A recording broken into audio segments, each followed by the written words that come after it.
नमस्कार साथियों, स्वागत है आपका एक बार फिर से आपके अपने यूट्यूब चैनल पर। तो दोस्तों, संजय गांधी स्नातकोत्तर आयुर्विज्ञान संस्थान लखनऊ के द्वारा पैरामेडिकल एंड स्वास्थ्य विभाग की वैकेंसी का विज्ञापन जारी हुआ है।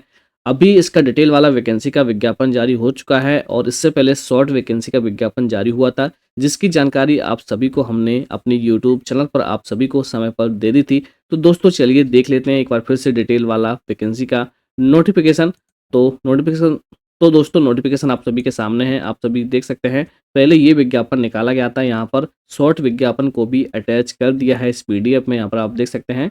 और इसके बाद आप नीचे स्क्रॉल करेंगे तो यहाँ पर देखेंगे इसका विस्तृत वाला यानी कि डिटेल वाला नोटिफिकेशन आप देख सकते हो। रिक्रूटमेंट डिटेल एडवर्टाइजमेंट, यहाँ पर एडवर्टाइजमेंट नंबर I4801 मतलब 1 से लेकर 18 तक यहाँ पर पोस्ट रखी गई है। रिक्रूटमेंट 2023-24, ठीक है।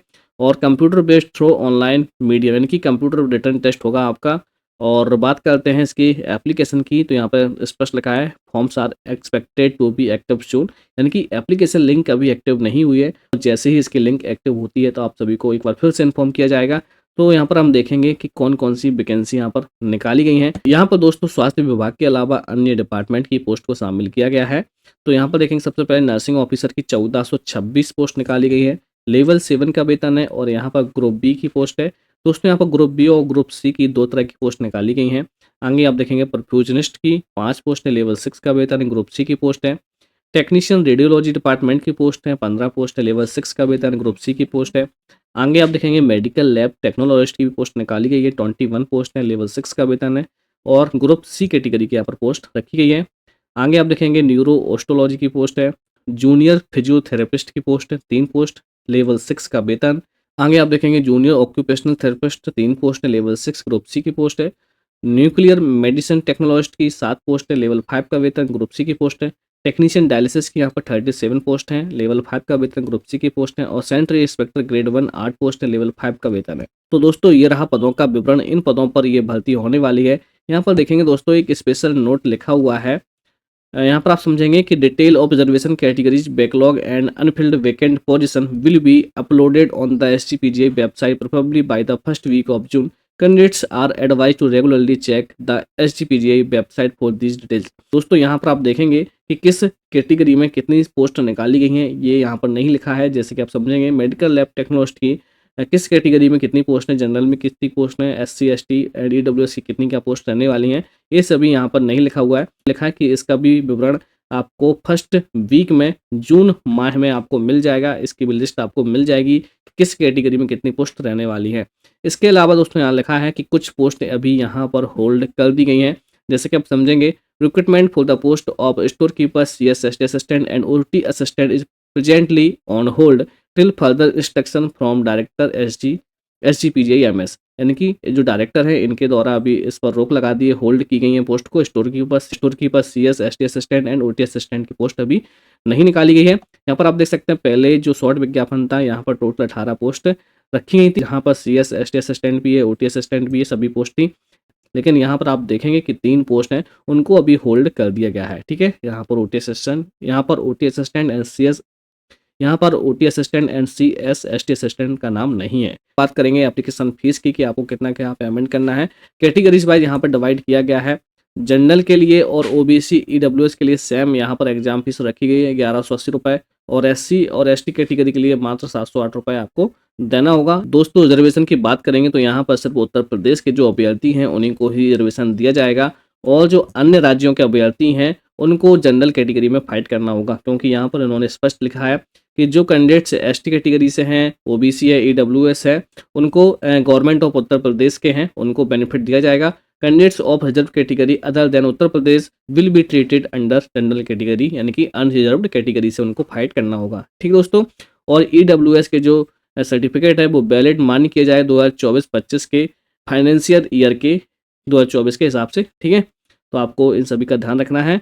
और जो कास्ट सर्टिफिकेट का आरक्षण का लाभ लेंगे उत्तर प्रदेश के अभ्यर्थी उनको domicile certificate and reservation certificate issue होना चाहिए गवर्नमेंट ऑफ यूपी के द्वारा, तभी उनको लाभ दिया जाएगा। एज क्राइटेरिया की बात करेंगे तो यहाँ पर मिनिमम 18 साल रखी गई है और मोर देन 40 ईयर्स रखी गई है, यानी कि 18 से लेकर 40 साल तक के अभ्यर्थी आवेदन कर सकते हैं। और आपका जो काउंटिंग है 1 जनवरी 2024 से गणना आपकी की जाएगी। अब बात करते हैं सबसे important point essential eligibility criteria की, यानी कि आपकी योग्यता है तभी आप आवेदन कर सकते हैं। तो किस पोस्ट के लिए क्या योग्यता रखी गई है, तो यहाँ पर हम देखेंगे सबसे पहले नर्सिंग ऑफिसर के लिए, तो यहाँ पर बीएससी नर्सिंग वाले अभ्यर्थी आवेदन कर सकते हैं, पोस्ट बेसिक नर्सिंग वाले आवेदन करेंगे, प्लस उनका रजिस्ट्रेशन होना चाहिए स्टेट या फिर इंडियन नर्सिंग काउंसिल का, आप आवेदन कर सकते हैं। और यदि आपने जनरल नर्सिंग मिडवाइफरी यानी कि जीएनएम डिप्लोमा कोर्स किया तो भी आप आवेदन कर सकते हैं। प्लस आपको 2 साल का एक्सपीरियंस लगाना होगा मिनिमम 50 बेडेड हॉस्पिटल का, और प्लस आपका रजिस्ट्रेशन चाहिए पड़ेगा। आप यहाँ पर आवेदन कर सकते हैं। बढ़िया पोस्ट है, 1426 पोस्ट यहाँ पर निकाली गई नर्सिंग ऑफिसर के लिए। नेक्स्ट पोस्ट है परफ्यूजनिस्ट की, तो यहाँ पर BSc degree in medical perfusion होना चाहिए और आप आवेदन कर सकते हैं। टेक्नीशियन रेडियोलॉजी, यहाँ पर 10+2 विद साइंस सब्जेक्ट होना चाहिए, 2 साल का डिप्लोमा होना चाहिए रेडियोग्राफी का, प्लस 1 साल का यहाँ पर एक्सपीरियंस होना चाहिए, आप आवेदन कर सकते हैं। यदि आपने बीएससी डिग्री किया है रेडियोग्राफी से तो भी आप आवेदन कर सकते हैं, तो यहाँ पर आपको एक्सपीरियंस नहीं लगाना है। नेक्स्ट हम देखेंगे मेडिकल लैब टेक्नोलॉजिस्ट के लिए, तो यहाँ पर bachelor degree in medical laboratory technology यानी कि बैचलर डिग्री वाले कैंडिडेट्स आवेदन कर सकते हैं, और प्लस आपको यहाँ पर 2 साल का एक्सपीरियंस लगाना होगा मिनिमम 100 बेडेड हॉस्पिटल का। यहाँ पर डिप्लोमा कैंडिडेट्स आवेदन नहीं कर सकते हैं। ठीक दोस्तों, आगे हम बढ़ेंगे टेक्नीशियन रेडियोथेरेपी के लिए, 10+2 विद साइंस सब्जेक्ट होना चाहिए, डिप्लोमा 2 साल का होना चाहिए रेडियोथेरेपी टेक्नीशियन का, 1 साल का यहाँ पर भी एक्सपीरियंस होना चाहिए रेडियोथेरेपी टेक्नीशियन का। तो आओ आप आवेदन कर सकते हैं। यदि बीएससी होल्डर हैं इन रेडियोथेरेपी से तो आपको कोई भी एक्सपीरियंस नहीं लगाना है। आगे हम बढ़ेंगे न्यूरो ऑस्ट्रोलॉजी जूनियर फिजियोथेरेपिस्ट की बात करेंगे, तो यहाँ पर आपका 12th साइंस सब्जेक्ट से plus master degree in physiotherapy empty मांगा गया दोस्तों। तो यहाँ पर डीपीटी एंड बीपीटी दोनों कैंडिडेट्स आवेदन नहीं कर सकते हैं। आगे आप देखें जूनियर ऑक्यूपेशनल थेरेपिस्ट, तो यहाँ पर master degree in occupational therapy होना चाहिए तभी आप आवेदन कर सकते हैं। आगे आप देखेंगे न्यूक्लियर मेडिसिन टेक्नोलॉजिस्ट, तो बीएससी इन लाइफ साइंस से होना चाहिए, प्लस 1 साल का diploma in medical radiation and isotope technique का होना चाहिए तभी आप आवेदन कर सकते हैं। नेक्स्ट पोस्ट टेक्नीशियन डायलिसिस, बात करते हैं एसेंशियल क्वालिफिकेशन की, तो यहाँ पर बीएससी इन डायलिसिस टेक्नोलॉजी मांगा गया है। यदि ये नहीं है तो बीएससी आपके पास में है प्लान सीबीजेड से, तो साथ में आपको डिप्लोमा इन डायलिसिस टेक्नोलॉजी लगाना पड़ेगा, 2 साल का diploma in dialysis technician, plus आपको 1 साल का एक्सपीरियंस लगाना होगा मिनिमम 20 डायलिसिस यूनिट का, ठीक है, तभी आप आवेदन कर सकते हैं। और आगे हम बढ़ेंगे सैनिटरी इंस्पेक्टर के लिए, तो यहाँ पर मैट्रिक प्लस यहाँ पर certificate of sanitary inspector course plus 7 years का एक्सपीरियंस चाहिए पड़ेगा तभी आप आवेदन कर सकते हैं। तो दोस्तों ये है आपकी पोस्ट और ये रहा आपका क्वालिफिकेशन एंड एक्सपीरियंस जो कि कंपलसरी है। हाउ टू अप्लाई में देखेंगे तो यहाँ पर आपको ऑनलाइन आवेदन करना है, इसका क्या साइज रहेगा, कैसे क्या आवेदन करना है, ये सभी आप पढ़ लें और फॉर्म भरते समय आप इन सभी चीज़ों का ध्यान रखें। अब बात करते हैं सबसे इम्पोर्टेंट पॉइंट आपके रिटन एग्जाम की, कि आपको कैसे क्या एग्जाम देना है। कॉमन रिक्रूटमेंट टेस्ट यानी कि आपका कॉमन रिक्रूटमेंट टेस्ट लिया जाएगा। यहाँ पर आपका 2 घंटे का पेपर होगा, 2 आवर ड्यूरेशन रखा गया है पेपर का, 100 मार्क्स का आपका पेपर होगा, यानी कि 100 क्वेश्चन 100 नंबर के आपके पेपर होंगे। एमसीक्यूएस बेस्ड होगा, यानी कि मल्टीपल चॉइस क्वेश्चन आपके क्वेश्चन पूछे जाएंगे।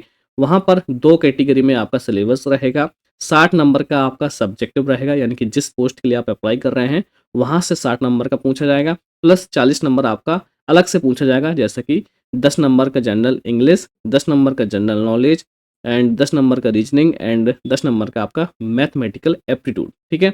40 नंबर का आपका पार्ट ए हो गया। पार्ट बी आपका 60 नंबर का, जैसे कि आपका सब्जेक्टिव पूछा जाएगा। नर्सिंग के लिए आप अप्लाई कर रहे हैं तो नर्सिंग कैटेगरी से पूछा जाएगा।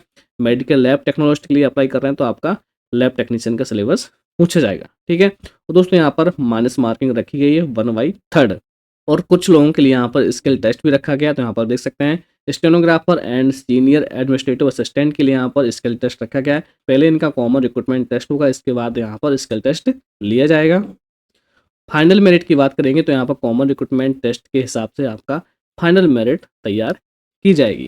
तो दोस्तों ये रहा आपका डिटेल वाला वैकेंसी का विज्ञापन। साथ ही हम देख लेते हैं इसका सिलेबस। दोस्तों यहाँ पर सिलेबस भी जारी कर दिया गया है, तो यहाँ पर देखेंगे पार्ट ए यानी कि जो जनरल एप्टीट्यूड, जनरल इंग्लिश और आपका जनरल रीजनिंग और मैथमेटिक्स जो पूछा जाएगा वो यहीं से पूछा जाएगा। आप देख सकते हैं मैथमेटिकल जनरल नॉलेज, ठीक है। ये आपका रीजनिंग, ये आपका पार्ट ए का है जो कि सभी के लिए सेम रहेगा, ठीक। इसे आप प्रिंट आउट कर लें, इसका लिंक आपको हमारी वीडियो के नीचे डिस्क्रिप्शन बॉक्स में मिल जाएगा। साथ ही हम देखेंगे एक और सिलेबस, जैसे कि आप यहाँ पर देखेंगे ये हमने ओपन किया है मेडिकल लैब टेक्नोलॉजिस्ट का, तो यहाँ पर जो 60 नंबर का क्वेश्चन पूछे जाएंगे वो यहीं से पूछे जाएंगे। यहाँ पर आपका जो लैब टेक्नीशियन का जो सिलेबस है वो सभी यहाँ पर लिखा हुआ है, ठीक है। और यदि आप अदर पोस्ट के लिए अप्लाई करना चाहते हैं तो यहाँ पर आप देख सकते हैं सभी पोस्ट का अलग-अलग 60 नंबर का सिलेबस दिया गया है। अभी इसका एप्लीकेशन लिंक एक्टिव नहीं हुआ है, जैसे ही इसका एप्लीकेशन लिंक एक्टिव होता है तो आप सभी को इन्फॉर्म कर दिया जाएगा। आप यहाँ से भी detail advertisement, syllabus part A और सिलेबस पार्ट बी डाउनलोड कर सकते हैं। ठीक, और इन सभी का लिंक आपको हमारी वीडियो के नीचे डिस्क्रिप्शन बॉक्स में मिल जाएगा। दोस्तों ये अपडेट और मिलते हैं अगले वीडियो में अगले इन्फॉर्मेशन के साथ। Thank you for watching.